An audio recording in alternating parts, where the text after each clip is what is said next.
janúar, fundargerð íþrótta- og tómstundaráðs frá 8. janúar, fundargerð mannréttindaráðs frá 10. desember og 12. janúar, fundargerð menningar- og ferðamálaráðs frá 11. janúar, fundargerð skóla- og frístundaráðs frá 13. janúar, fundargerð stjórnkerfis- og lýðræðisráðs frá 11. janúar og fundargerðir umhverfis- og skipulagsráðs frá 7. og 13. janúar. Borgarfulltrúi Trausti Harðarson hefur hvatt til hljóðs.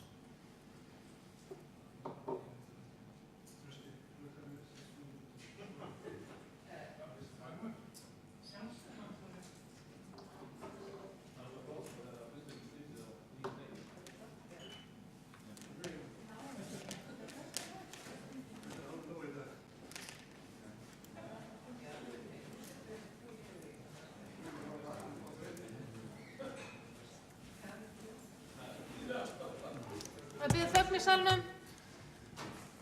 Forseti, borgarfulltrúar, þetta verði ekki loka orðin hérna hjá mér í kvöld. Bara þakka fyrir, byrja á því að þakka fyrir gott og skemmtilegt kvöld, gaman að vera með ykkur. En mér langar bara að vekja athygli á fundargerð frá 8. janúar hjá Íþrótta- og tómstundaráði. Lið snýr að frístundastrætó.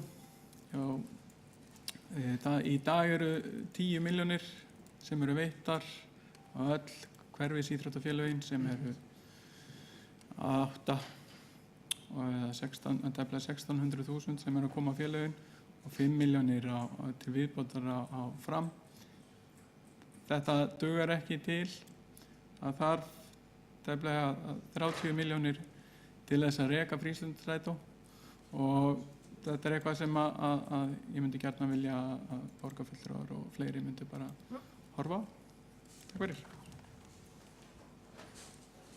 Borgarfulltrúi Trausti Harðarson hefur lokið máli sínu.